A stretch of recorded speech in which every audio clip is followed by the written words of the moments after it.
Hi, welcome to the Dynamic Duel podcast, a weekly show where we review superhero films and debate the superiority between Marvel and DC by comparing their characters in stat-based battle simulations. I'm Johnny DC. And I'm his twin brother, Marvelous Joe. And this episode will be a duel between Professor Zoom, the Flash villain, and Kang the Conqueror, who we most recently saw, after a fashion, in the Loki television series, which we reviewed in our last episode. Yeah, this is interesting. We knew we wanted to do a duel with Kang for this episode. We weren't quite sure who we were going to match him up with, but I think getting one of the Flash speedsters out there is a great direction to go, especially with Professor Zoom, since so much of his story involves time travel.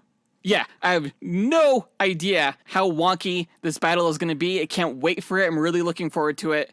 Before we get into the characters' histories and abilities, and then run simulations to find out who would win, we're going to break down the comic book movie news from the past week, which includes Leslie Grace being cast as Batgirl for an upcoming Batgirl film. And we also found out that Michael B. Jordan will be developing a Val-Zod Superman miniseries at HBO Max. As always, we list our segment times in our episode description, so feel free to check out the show notes if you want to skip ahead to a particular topic. Guys, this is the last episode of July, which means that starting next month, we will be archiving all of the show's episodes except for the most recent 4 behind a paywall, meaning that every episode up to and including Prometheus vs. Taskmaster will only be accessible if you subscribe to this podcast on Apple Podcasts, Spotify, Podbean, or Patreon, the latter of which you can also get bonus content. So it seems like that's the way to go. It's only $2 a month to subscribe to this show, and you could do so by visiting the appropriate links listed in our episode description. Again, if you guys want access to over 200 episodes of archived content, including our Batman vs. Moon Knight episode, our Thor Ragnarok review, Flash vs. Quicksilver, our Shazam review, or Orion vs. Silver Surfer, be sure to subscribe. Speaking of our Patreon, we do want to give a quick shout out to our newest patron, Brandon Kelly. Yeah, thank you so much for supporting this show. But with that out of the way, quick to the No Prize. A No Prize is an award Marvel used to give out up until the 90s to fans. Our version, the Dynamic Duel No Prize, is a digital award we post on social media that Jonathan personally draws for those who we feel gave the best answer to our question of the week. Last week's question was in regards to the news that Marvel and Disney received a shit ton of Emmy nominations for WandaVision and The Falcon and the Winter Soldier. So we asked you guys, what's the best live-action Marvel or DC television show of all time, and why? Got a lot of great answers, but we picked 3 honorable mentions as well as the No Prize winner, so let's go ahead and get to it. Our first honorable mention goes to Blue Gangster, who said, "Hey guys, Blue Gangsta here. Love the show, by the way. I think my favorite TV show from Marvel or DC so far would have to be Superman and Lois. Now, even though I'm not a huge fan of the CW verse, I absolutely adore this show because of how well it portrays the character of Superman, and every episode just warms my heart, and I love the show so fucking much because of that. Thanks for putting on a good show, and happy to answer this question." I hear so many great things about Superman and Lois. I am not caught up on the show. I need to be, though, because it sounds like it's just awesome. Well, how many episodes have you watched? Like the first 3, it was a short season. It's already over, I believe. So it won't be hard to catch up, and I definitely will. Great answer, Blue Gangster. Hopefully more people check out that show based on your recommendation. Our next honorable mention goes to Matt Estes, who said, Matt Estes here. I have to say the best live-action show has been WandaVision. I think it came at the right time. We were starving for superhero content. I loved the conversation that it generated each week. Loved hearing everybody's different theories. I think it was just a perfect show at the perfect time. Yeah, totally. I remember when WandaVision came out and just the nature of the show. You're right. Like, everybody was so starved for Marvel content, and the fact that it was a mystery, there was so much speculation going on regarding that show, and it was a great time to be a Marvel fan, I think. Now that we're getting more Marvel shows and movies now with Black Widow and Shang-Chi coming up, it seems like we've kind of returned to the status quo, but at the time, it was really nice to see WandaVision. Well, I mean, DC fans never really had too much of a slowdown for content. I guess we were just better prepared for like a pandemic-level event or something like that, you know? That's true. Yeah, you guys never really slowed down. Although HBO did have the better deal for fans where they chose to release content simultaneously in theaters and on that platform. Yeah, for sure. Our final honorable mention goes to Michael Haggerty, who said, Hello, gentlemen. Michael Haggerty here. Gentlemen, that 2019 film starring Matthew McConaughey. Whew, I digress. Anyway, the best live-action DC TV show is Doom Patrol. Where else are you going to laugh? Where else are you going to cry? Where else are you going to say, what the fuck? And what other show has a synced orgasm based on a muscly man? Let me tell you something. Marvel ain't doing that, so Doom Patrol. Gentlemen, Doom Patrol is the answer. Yeah, DC goes all the places that Marvel can't or won't go. And because of that, it's automatically more interesting and better. Yeah, HBO can definitely take more risks than Disney Plus. And I have to admit, as a Marvel fan myself, I don't think there's a more fun DC television show out there than Doom Patrol. I loved Doom Patrol seasons 1 and 2. I really can't wait for season 3. It's probably the best DC live action television show next to Watchmen. But Watchmen, of course, isn't getting multiple seasons. Yeah, I love Doom Patrol. It was so heartbreaking the way season 2 ended. I'm like you, I can't wait for season 3. Before we announce the winner of this week's No Prize, we want to give a quick shout out to everyone who took the time to visit our podcast and record an answer, including my daughter Grace. My wife will kill me because she didn't get one of the honorable mentions, but I'm blaming that on you. And Clive Scott. Yeah, Grace answered Stargirl and Clive Scott answered Batman the 60s series, citing it as very influential. So those are both great answers as well. Thank you guys. But the winner of this week's No Prize goes to Miggy Matangian, who said, Hey guys, this is Miggy Matangian, and the best live-action superhero show is Daredevil. I chose this partly because you guys love the show so much, and partly because I rewatched the pilot with my brothers recently, and I was reminded of how great the story is, how cool the characters are, and how great the action sequences are. The fight scenes are better than what the MCU has most of the time, including in Black Widow. I'm hyped to see him return in No Way Home, and I should really watch season 2 and 3. Yeah, dude. As a DC fan, I know we're both DC fans, I definitely recommend continuing the Daredevil series. Season 3 is top notch. yeah, season 2 is okay. It does juggle a handful of storylines that don't quite live up to season 1, but season 3 was phenomenal. It was a tour de force of action and drama and all the things that make a great show great. I think we chose this answer as the No Prize because Daredevil, subjectively speaking, is the best overall live-action superhero series ever to have come out. Yeah, we rated season 3 of Daredevil 5 stars, and we don't do that lightly or often. No, not at all. But it really cut down to the core of the character. You know, season 3 was based off of the Born Again arc by Frank Miller, which is one of Daredevil's quintessential arcs. They adapted it so well. Considering that we probably will see Matt Murdock show up in the upcoming Spider-Man No Way Home movie, if you haven't watched the Daredevil Netflix series, I'd say now is the time to do it because you got 3 seasons of content, about 13 episodes each. Although I think the final season is only 10 episodes. So get to it. Congrats again to Miggy for winning this week's No Prize. If you, the listener, want a shot at winning your own No Prize, stay tuned to later on this episode when we'll be asking another question of the week. And now that that's done, on to the news.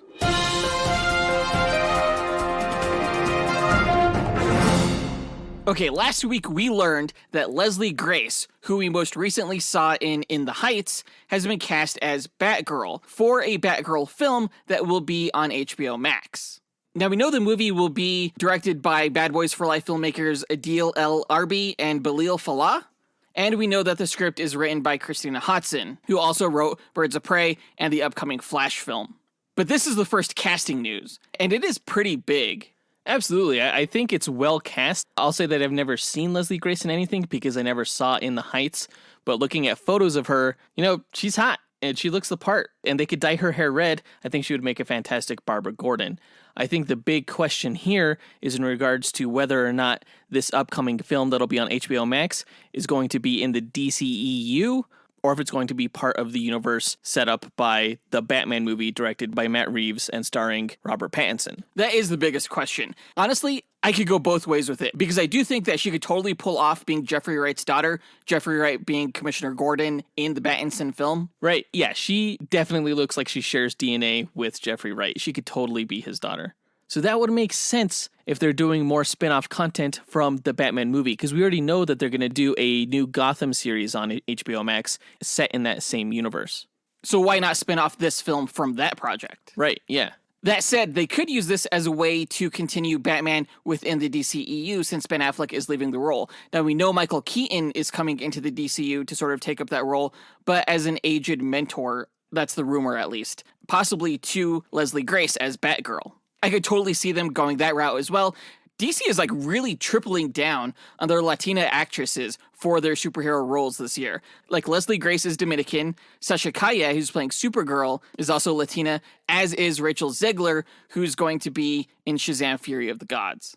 Yeah, that's true. They're introducing some spicy Latin flavor into their movies. Muy caliente. How do you feel about Batgirl showing up in either the DCEU or the Batman movie universe before we get to see the character of Robin or Nightwing? That's a really good question, especially considering that Dick Grayson is supposed to be around the same age as Batgirl because they have a romantic relationship. Mm-hmm. If you cast an older actress for Batgirl, how could you do like a preteen Dick Grayson as well? But you don't have to do a preteen Dick Grayson. Look at what Batman and Robin did. Batman Forever. Let's not look at that, because that sucked. I would love to see one day a preteen Robin, just kicking all kinds of ass. It would be awesome to see. Wouldn't you have issues of child endangerment then?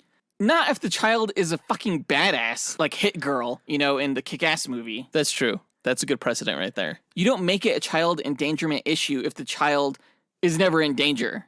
Valid. Except we do know that the Robin of the DCEU was murdered by the Joker in a kind of death in the family situation.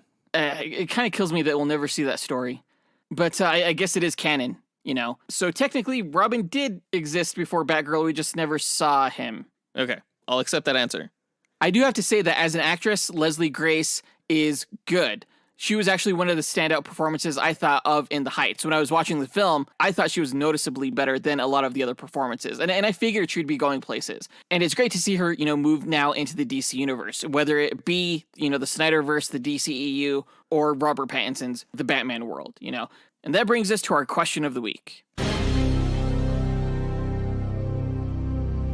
Should the new Barbara Gordon, Leslie Grace, be Batfleck's Batgirl or Pattinson's, and why?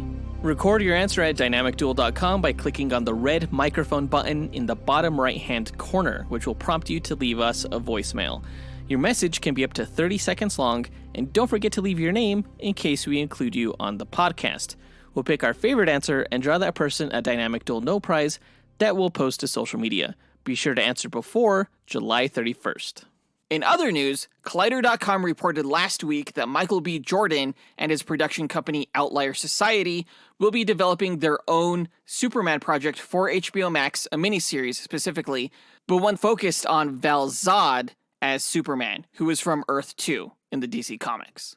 And can you remind me who Val-Zod is again? Because I always confuse him with Calvin Ellis Superman. Right, yeah, there's been like two black Supermen in the comics. Calvin Ellis was like based off of Barack Obama. He was president in, I believe it's Earth 23. I could be wrong. Val-Zod, as I mentioned, is from Earth 2. And he has like a red, white, and blue kind of suit. On Earth 2, Darkseid killed Superman, Batman, and Wonder Woman. And Val-Zod sort of took up the Superman mantle to become the new Superman. Oh, gotcha. What's really interesting about this, though, is that Michael B. Jordan, was kind of rumored to be a part of the J.J. Abrams, Ta-Nehisi Coates Black Superman project that we learned about a few months ago. He was kind of coy as to whether or not he was involved, but now it looks like this is a completely separate project from what J.J. Abrams and Ta-Nehisi Coates are doing. So we're going to have two Black Superman projects going at the same time. Now, Collider.com seemed to speculate that the reason Michael B. Jordan didn't want to participate in the J.J. Abrams project was because that film is going to be centered around the character of Kal-El. Right, they're essentially just race-bending Superman, despite the fact that DC does have Black Superman that you can make movies about. And that's what Michael B. Jordan is doing, essentially, with this Val-Zod character. Honestly, I would be much more interested in Michael B. Jordan's project, because the character is really cool. Earth 2 was amazing. I loved that universe. And if this miniseries can splinter off into like an entirely new Earth 2 kind of banner for HBO Max. With the JSA? Yeah, that would be amazing. Yeah, that would be cool. And also, I think I'm more excited for the Michael B. Jordan project as well, because that dude would make a perfect Val-Zod. Oh, yeah, totally. Michael B. Jordan would be an awesome Superman. I would have liked to have seen him in the J.J. Abrams project as well. But the fact that he is wanting to be Val-Zod, the fact that he seems to be like a fan of the character is awesome. That's great to hear. Yeah. This is still early stages None of the trades have really reported on it yet. Yeah, I guess we'll see what happens. But I think that does it for the news for this episode, so let's go ahead and get into our main event, where we find out who would win in a fight between the Flash villain, Professor Zoom, and the Avengers villain, Kang the Conqueror.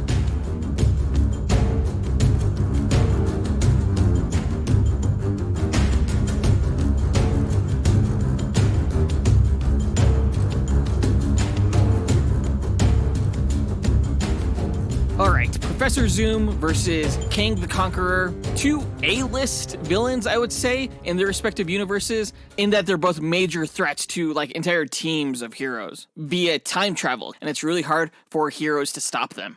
Yeah, all Kang has to do is go back to when you were a baby. Bam, guess what? You're not alive anymore. Professor Zoom has literally done that to people. It's crazy. So is Kang.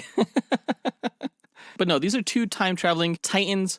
We thought they would be great to pit up against each other because although they have very dissimilar power sets, I would say they're about the same in terms of their power level. I think that's fair. They're both tremendous powerhouses. Now, some people may be wondering, because of their differing power sets, why are we pitting these two guys against each other? Does DC have a more direct analog, do you think, to Kang in the DC universe? The only other person I could think of would be Vandal Savage, but in my opinion, he's kind of Kang light. He's not nearly the powerhouse that Professor Zoom is. Yeah, because while Vandal Savage is immortal, he's not necessarily time traveling. Exactly. And then you have characters like Metron, who can travel through time but aren't fighters. No, he's more like a watcher. He's just an observer of everything that goes on. Honestly, when we came up with this match, I got super excited. I'm really looking forward to it. I have no idea who's going to win, but let's find out. If you've never listened to one of our Duel episodes before, the way we determine a winner between these two characters is by running 1,000 Monte Carlo simulations using their statistics. Now, a Monte Carlo simulation is a probabilistic model used to determine outcomes through random sampling. In our case, it randomizes statistics along a normal distribution, which is a bell curve, as a way to simulate the many variables that can occur during battle. The stat parameters we use are based on the official Marvel Power Grid, and we use that criteria to extrapolate the DC character stats. We've included some additional stat categories of our own, such as range, damage potential, versatility, and perception, in order to create a more complete and robust simulation. Now, running these 1,000 simulations gives us a percentage of wins for each character, and we declare the one with the higher percentage to be the ultimate victor, considering that they're more likely to win any given battle. No one character ever wins 100% of the time. Comics have shown that there's always a way for Batman to defeat Superman, so we feel our method falls in line with the precedents that have been established in the comic book stories. And we use this method because it was the least subjective, most unbiased way to determine who would win. Of course, we're both heavily biased toward our respective allegiances, and instead of debating these matches forever, we just let the math decide for us. So there's no fan votes here, and no relying on just feats. Before we run the simulations, though, we like to break down each character's histories and abilities before improvising a scenario on how we imagine one of the 1,000 simulations we run would play out beat for beat. And I think it's your turn to go first with the DC character this episode, so let's go ahead and learn all about Professor Zoom. Now, there have been several heroes to go by the name of Flash throughout DC's history, and each of them have had to face a Reverse Flash as a foe. Jay Garrick's Reverse Flash was named Arid Claris, aka The Rival.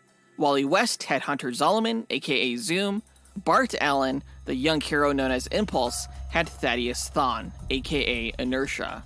Barry Allen, however, has the distinction of having the most notorious Reverse Flash, Eobard Thawne, also known as Professor Zoom. Eobard was born in Central City during the 25th century and was the descendant of Malcolm Thawne, Barry Allen's long-lost twin brother. Orphaned at a young age, Eobard became obsessed with the city's protector from centuries prior, Barry Allen, the Flash, who you can learn more about in our Flash vs. Quicksilver episode. As fate would have it, a physicist named Dr. Walter Drake from the 20th century found a way to send a time capsule from his century into the future. Barry Allen donated one of his Flash suits for the time capsule, which landed in the 25th century. Recognizing the red Flash suit as the genuine article, Eobard got his hands on it and was able to easily amplify the residual Speed Force energy within the suit so that it granted him super speed when he put it on. Thrilled with his newfound power gained from his lifelong hero, Eobard was, however, lacking life-threatening events that he could save people from in his idealized 25th century society. Wanting to be a hero like the Flash, Eobard began endangering people's lives just before coming to their rescue. It wasn't long before Barry Allen, the Flash, tracked the time capsule to the 25th century and met Eobard, who learned a few superhero tricks from his idol. Eobard bonded with Barry and convinced himself that the two had a close, unbreakable relationship. Barry, however, soon discovered Eobard's shenanigans and turned him over to the authorities for putting innocent lives at risk. While imprisoned, Eobard vowed to rehabilitate and become someone the Flash would be proud of, should he one day return. He studied hard, and upon his release, Eobard became a professor of ultra-speed studies, becoming the foremost expert on the Speed Force and earning a position as the curator of the city's Flash Museum, along with the nickname Professor Zoom.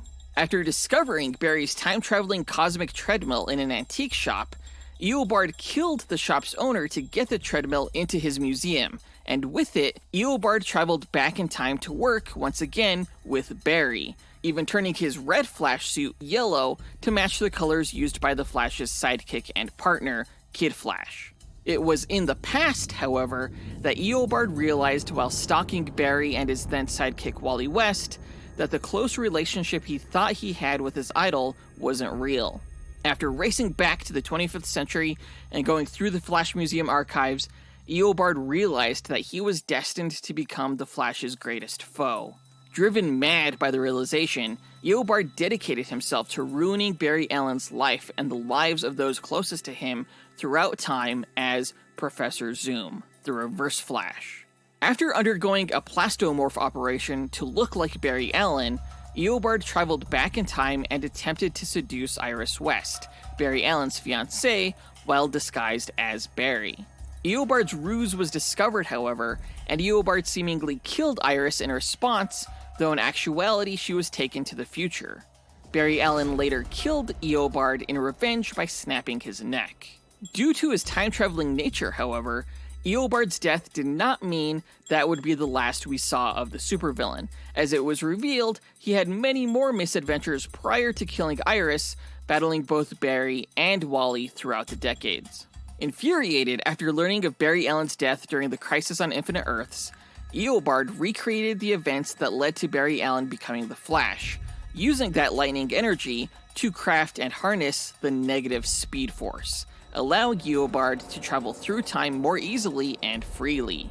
He discovered that Barry hadn't died, but had simply ran so fast that he became one with the Speed Force.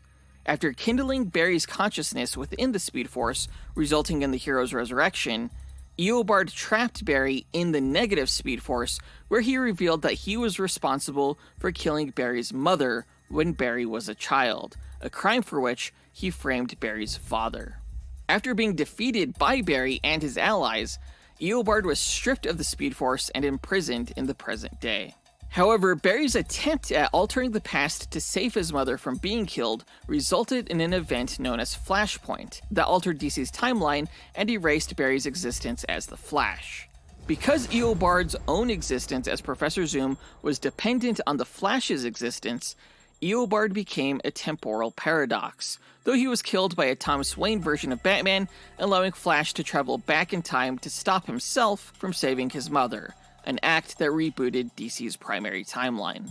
In this new timeline, Eobard traveled throughout time, gathering and manipulating other Speed Force-powered individuals to form the Acolytes of Zoom to defeat the Flash, though his acolytes turned on him once they learned of his manipulations.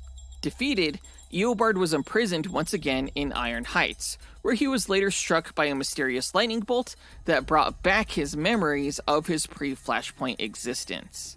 After being vaporized by Dr. Manhattan while investigating the changes to the timeline, Eobard's body was regenerated by the negative Speed Force. Later, he recruited Flash villains from across the timeline to form the Legion of Zoom, who nearly destroyed Central City. In response, the Flash's ally Max Mercury, a speedster from the future, brought Flash's allies from throughout the timeline to fight back against Zoom's Legion. While the two teams fought, Barry and Eobard ran into the Speed Force, where Barry realized Eobard's hatred and torture would never end. And instead of killing Eobard like he had in the past, Barry forgave him. Enraged, Eobard ran into the Flash, who vibrated his molecules, at which point Barry was able to rewrite Eobard's existence, returning him to being a harmless museum curator in the 25th century. Now, powers and abilities-wise, Professor Zoom is able to tap into the negative Speed Force, which is sort of like the dark side of the Force, in that it grants its user extra abilities. Not only can he move at speeds approaching the speed of light and heal rapidly, but he can vibrate his molecules at a high rate so that he can become intangible, like the Flash, but he could also use the negative Speed Force to steal time away from others, aging them, while also gaining some of their memories. By doing this, he's also able to control his own age as well. Professor Zoom is also able to run fast enough to break the time barrier, allowing him to travel through the time stream at will. Professor Zoom is also known for generating powerful sonic booms and shockwaves by snapping his fingers, and he also has a genius-level intellect. That's Professor Zoom. I don't think I've read any comics with Eobard Thawne, but I have read some Flash comics with Hunter Zolomon. Zoom? Like, his type of Speed Force is actually temporal. Right, he's always shifting forward in time. That's how he's able to outrun the Flash. Eobard did have that for a while in the New 52, but it was retconned so that he was more like Barry Allen. You could argue that he travels through time just like Zoom. The Flash needs a cosmic treadmill to effectively go through time, whereas Eobard doesn't need that. Gotcha. Now, the two characters have worked together before, but Eobard Thawne actually trapped Hunter Zolomon in the 25th century just by outwitting him. Eobard Thawne is definitely the smarter of the two. Okay, cool. I just want to make sure I'm going up against, the best version of the character. Yeah, definitely. Because Kang deserves the best. Let me tell you about Kang. Now, Kang was born as Nathaniel Richards on an alternate timeline Earth in the 31st century during a long era of peace and prosperity. The utopia Nathaniel lived in was facilitated by another Nathaniel Richards, who was actually the father of Mr. Fantastic in the main Marvel timeline. So let's rewind a bit. Mr. Fantastic's dad disappeared one day when he inadvertently traveled to an alternate Earth's past and used his scientific knowledge to help shape a primitive planet that never experienced the Dark Ages. In this timeline, technology developed without interruption in Earth's history. Fast forward again to the 31st century, and young Nathaniel, a supposed descendant of the past Nathaniel Richards, was a scholar who was fascinated with history and the timeline where his late ancestor hailed from. At age 16, a future version of Nathaniel approached him, a despot who called himself Kang the Conqueror. He gave Nathaniel a futuristic neurokinetic armor and told him of his destiny of becoming a time-traveling ruler. Horrified by what he would become, Nathaniel used the armor's time-traveling functionality and knowledge database to escape to the early 21st century of the main Marvel timeline. As a hero called Iron Lad, Nathaniel helped form the Young Avengers, hoping the team would help him defeat Kang, his future self. You can learn more about the Young Avengers in our Robin vs. Patriot and our Batgirl vs. Kate Bishop duel episodes. Eventually, young Nathaniel realized his presence in the alternate past was disrupting that timeline, and he was forced to return to his original 31st century reality and erase his memories of the past events. Nathaniel then began researching the time stream once more and witnessed the dark futures of all reality, coming to believe that he could save the multiverse if he could conquer it. At the age of 25, he stumbled upon Dr. Doom's time machine and used it to go back to ancient Egypt to find and control the young mutant En-Sabah-Nur, aka Apocalypse, whom you can learn more about in our Black Adam vs. Apocalypse episode. Calling himself Pharaoh Ramatut, Nathaniel enslaved En-Sabah-Nur, who eventually rose to defeat his captor's army. Nathaniel was forced to flee in his time machine, but was caught in a time storm that forced him to land in the late 20th century Marvel timeline. There, Nathaniel met Dr. Doom, who inspired him to take on the guise of the Scarlet Centurion. Nathaniel confronted the Avengers, planning to defeat them using evil, alternate reality versions of themselves, but in the end, the Avengers defeated him. He fled again using his time machine, but overshot and landed in the war-torn 40th century. There, humanity was on the verge of collapse, using advanced weaponry that they no longer understood. Nathaniel reinvented himself as Kang the Conqueror and used his knowledge of their weapons to take over 40th century Earth. From there, his empire spread and he took over much of the galaxy. Nathaniel was, however, discontent with ruling over a war-ravaged domain and set his sights back on the late 20th century Marvel timeline that had defeated him in the past. As Kang, he traveled back in time and used his upgraded technology to easily defeat and capture the Avengers, except for Captain America, whom Kang discovered was anachronistic. He sent Cap back in time to 1945, but Cap found his way back with the help of the Fantastic Four, and together they were able to free the captured Avengers. They forced Nathaniel to flee once again, and he returned to his 40th century empire. There, he created a citadel called Chronopolis that was out of sync with the time stream, a location that would eventually become the temporal crossroads for the past, present, and future of the Marvel Universe. Nathaniel monitored the time stream again and fell in love with the princess of one of his conquered kingdoms named Ravonna Renslayer. In order to win her affections, he abducted the Avengers from their timeline and brought them to Chronopolis, where Ravonna witnessed Nathaniel defeat and imprison them easily again. However, an uprising in the city caused Nathaniel to release the Avengers to help him stop the uprising and save the people there. During the battle, Ravonna was mortally wounded, protecting Nathaniel from an energy blast, and she finally confessed her love for him. He placed her in a temporal stasis and sent the Avengers back to their native timeline. Nathaniel obsessed over finding a way to save Ravonna and developed a device that would pluck her from the time stream moments before being blasted. This resulted in a variant reality in which he had died from being blasted instead. And in fact, Nathaniel discovered that many of his actions in the past had created a multiverse of alternate timelines and alternate versions of himself. Determined to be the sole Kang, he plucked two of his most cunning variants from the time stream, and the three formed the Council of Kangs, systematically destroying every other Kang in the multiverse. And then they turned on each other, leaving only one Kang left, apparently. In actuality, the events surrounding Nathaniel's discovery and slaughter of his variant selves were manipulated by the variant known as Immortus, an older, future version of Nathaniel that was tasked by the Time Variance Authority's timekeepers with fixing the temporal disturbances Kang had caused. Although Immortus seemed more benevolent than his younger self, he too had goals of being the sole existing Lord of Time. Nathaniel's love, Ravonna, took on the identity of the Terminatrix and fought alongside him against the Avengers. Like she had done for him previously, Kang sacrificed himself in the battle to protect her. Distraught, she placed Nathaniel in suspended animation and ruled his empire in his stead. Soon though, a chronal entity called Alioth attacked Chronopolis, and Ravonna revived Nathaniel and was forced to call in the Avengers for assistance. Together, they all defeated the creature Alioth and saved the Empire. Much later, Nathaniel repaid the favor by traveling to Earth after humanity was destroyed by a Celestial.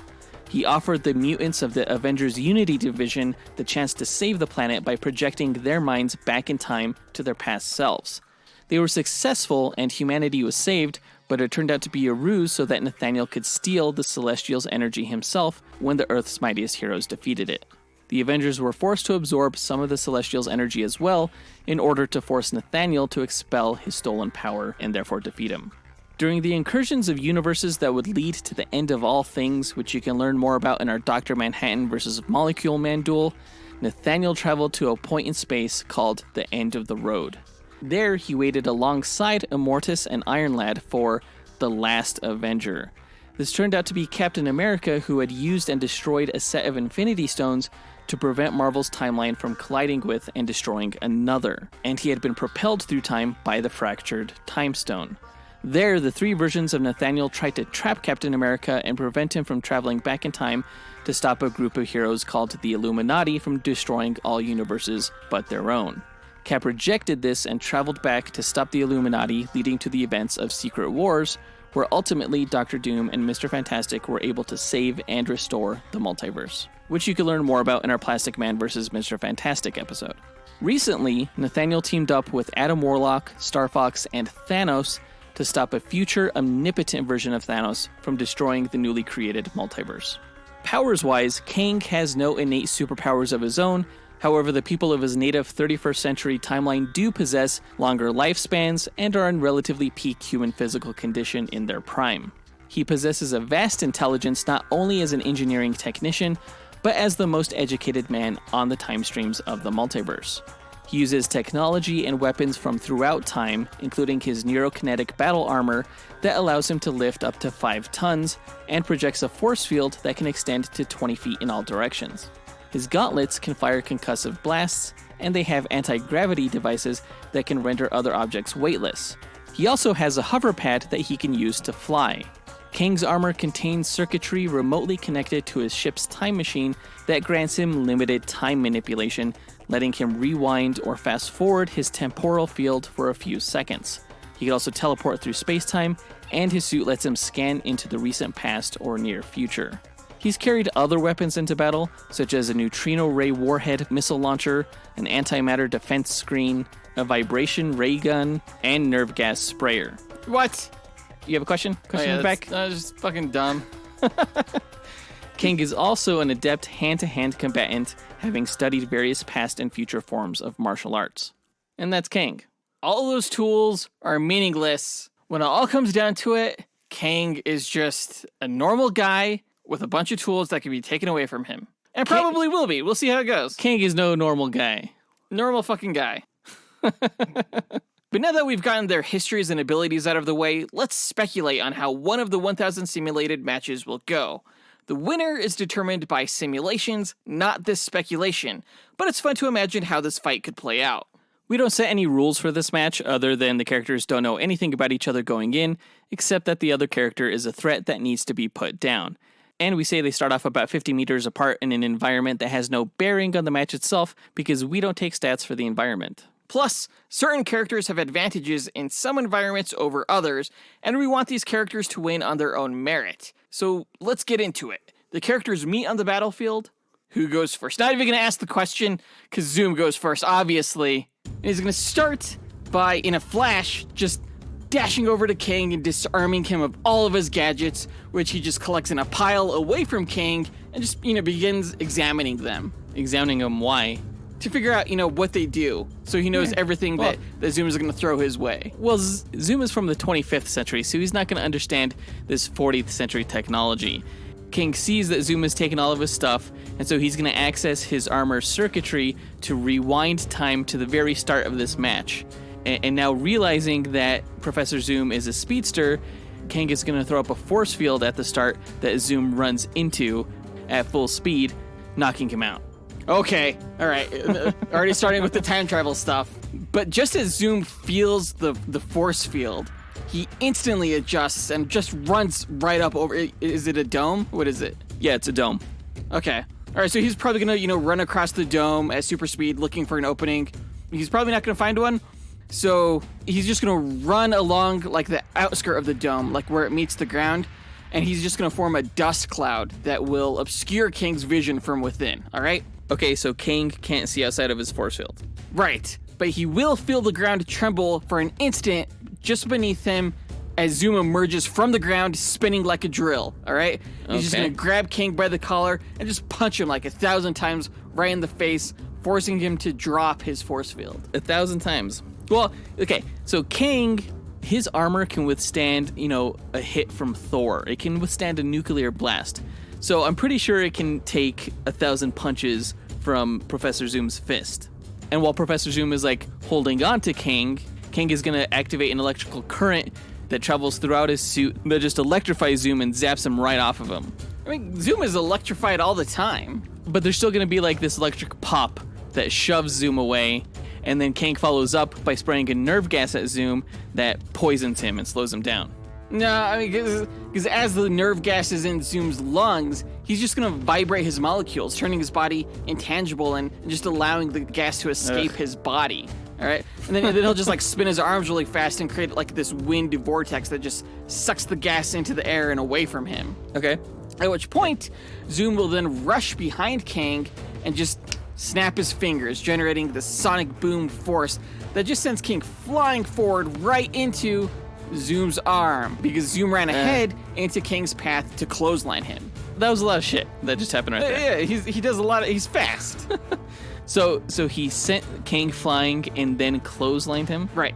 Yeah. Except when Kang got launched by the snapping, before Professor Zoom was able to clothesline him, Kang just teleports.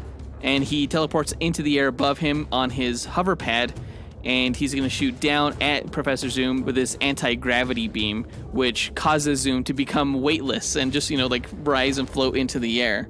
Uh-oh. So like Zoom's like running in place, he can't get any traction because his feet aren't touching the ground, and in his confusion, Kang just pistol whips the hell out of him right in the face and sends Zoom flying away up into the air. That was a good move. Thanks. But, okay, so Zoom is trapped in the air. He's just going to spin around like a gyroscope to stabilize his movement. And while he's spinning, he's going to generate enough lightning energy to hurl a ball of it at Kang, which hits him, and that's just going to short-circuit his technology, including his anti-gravity device, causing both of them to fall to the ground. But of course, Zoom falls gently because he vibrates down. Well, I don't think 40th century technology is so easily defeated by a short circuit. So Kang is going to rise to his feet, and his tech immediately resets, so it's all active again. And he cybernetically materializes this big-ass missile launcher that he aims at Zoom and fires off like a whole volley of these neutrino ray warheads that annihilate not just Zoom, but his entire vicinity. What the fuck is a neutrino ray? It's a futuristic big-ass warhead missile. Okay. Zoom's obviously going to see these missiles coming at him, and he's just going to kick into slow motion mode, right? So he's just going to be like grabbing and like re-angling each of these missiles away into the sky. Except for one, all right? All right. Which Zoom places directly in front of Kang's face before running away and letting it go off. That's pretty good. Except I'll say that, okay, so right after, immediately after Kang fired these warhead missiles, Kang scanned the next few seconds of time to learn what Zoom would do. And he saw that Zoom would deflect the missiles and then grab one and bring it right in front of his face. So to prevent that, Kang alters the events of the time flow by setting up an antimatter screen directly in front of him so that when Zoom runs the missile over to him, the screen would not only disintegrate the missile, but it would disintegrate Zoom himself as he passed through the antimatter screen. Okay, but Zoom's sensitive enough to the ripples of time manipulation that he's, going to recognize what is going on. And of course, he's going to see this antimatter screen, pop up in front of him. So he's just going to stop in his tracks and, let the missile go. So that'll disintegrate. So the missile went through the antimatter screen, but Zoom didn't. No, Zoom just runs around the screen, coming face to face with Kang before plunging his hand right through Kang's armor into his heart, killing him.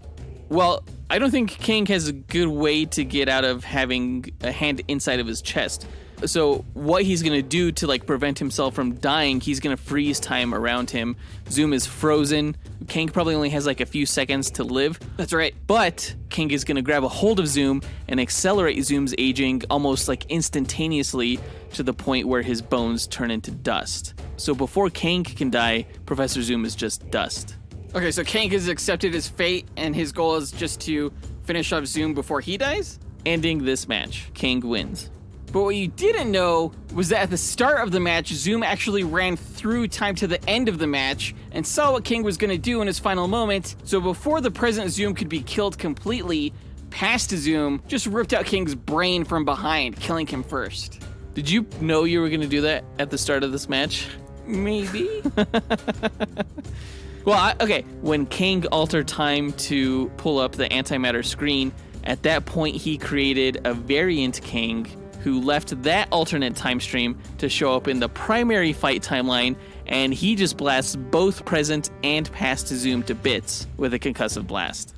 Except that at other points during the match, at which you didn't know, Zoom did the same thing he did previously, resulting in an army of Zooms in that final moment to stop and kill the two Kangs. Yeah, and Kang created an army of Kang variants during his rewinding and altering of time during this match. So this army of Zooms is going up against the Council of Kangs. And Mortis and Iron Lad are all up in this party too. Dude, what a copier. You can't win. Marvel copying DC. I don't know where it's going to go from there. The whole universe ends. Well, let's leave it at that, and we'll find out whether the army of Professor Zooms beats the army of Kang the Conquerors, or vice versa, when we run the stats for this match. So we'll go ahead and input the numbers, and we'll be right back with the winner.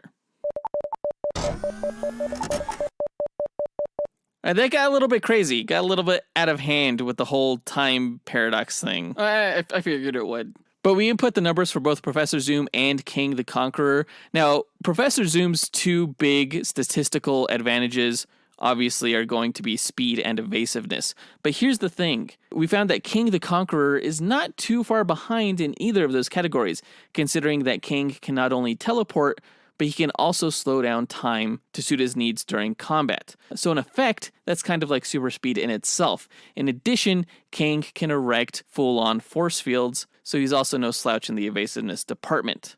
Kang did top Professor Zoom when it came to durability, for sure. Yeah. That armor of Kang's is basically indestructible. We said that due to his weaponry, he also had increased range over Professor Zoom and was much more versatile, considering that he has an entire array of gadgets that do a shit ton of things, makes him highly adaptable in battle.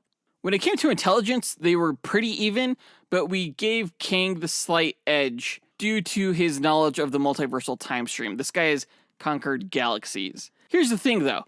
Kang came out on top in quite a number of categories, but Professor Zoom wasn't a slouch in many of those categories as well, often coming in barely behind Kang. I mean, Professor Zoom doesn't wear armor, but he is capable of full regeneration. And compared to other Flashes, he has quite a bit more range, just with his snappy fingers. How come the Flash doesn't do that? I don't know, he doesn't want to freaking kill people and destroy things? That makes sense. So considering all these stats, I think it's pretty clear who won this match.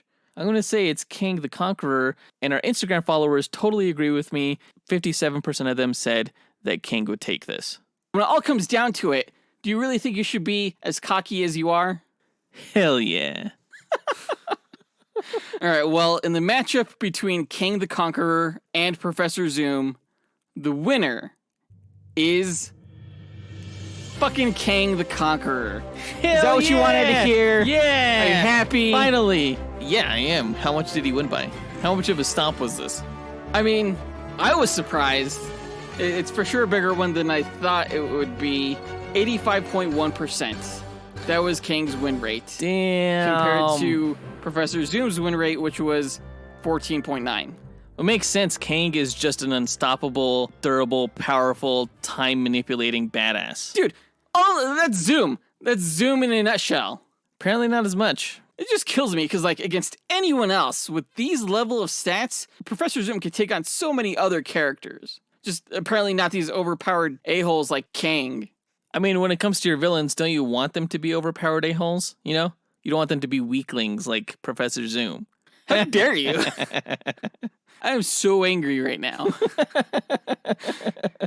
Professor Zoom is not a weakling. We should never have done this match. I was looking forward to it, but now I realize it's just the worst. I declare our first ever mistrial. We need to pit Kang against someone else. Like, You can't do that. fucking Mongol or something. No. This stays as is. We'll put Mongol against somebody else like Juggernaut or whatever. Kang beats Professor Zoom. # deal with it. And, better luck next time. Hey, thanks, man. Thanks. Well, next time is coming soon enough. Our next episode will also be a duel. This time we're pitting Peacemaker against U.S. Agent. Right, and that's in lead up to the Suicide Squad movie in which Peacemaker plays a role, and that's coming out in 2 weeks. And if you saw Falcon and the Winter Soldier, you're familiar with U.S. Agent. It's going to be an awesome match. Both characters are essentially douchebag Captain America. I have a good feeling about this one. Well, we'll see if you can finally win one. Finally? Motherfucker, I've been laying you out recently. What is this finally? I don't know. That does it for this duel. Let us know what you thought about the results. Unless you're a Marvel fan, I don't want to hear what you have to say. By writing to us at dynamicduelpodcast@gmail.com or by visiting us on Facebook, Instagram, or Twitter. You can find links to all of our accounts by checking out our show notes or visiting our website, dynamicduel.com. And a reminder, guys, that starting in our next episode, all of our episodes, except for the 4 most recent, will be going behind a paywall. So if you want to listen to that content, over 200 episodes, please subscribe to this show at Apple Podcasts, Spotify, Podbean, or Patreon. Again, the latter of which you can access bonus content to the show as well, including monthly bloopers episodes, monthly watch-along parties. We just got done watching Thor Ragnarok with our patrons last week. Bonus podcast episodes, including our most recent, where Jonathan and I counted down the top 10 Marvel and DC weapons. And coming soon, role-playing. Yeah, that'll be available to our $10 and up tiers. We're going to get a Champions RPG game going. So join our Patreon, get that backlog of bonus content, and of course, the archived podcast episodes. But that does it for this episode. We want to give a big thanks to our executive producers, Ken Johnson, Jace Crump, John Starosky, John Speas, Zachary Hepburn, John Bechinina, Stephen Lovato, and Mitchell Phipps for helping make this podcast possible. And we'll talk to you guys next week. Up, and away! True believers.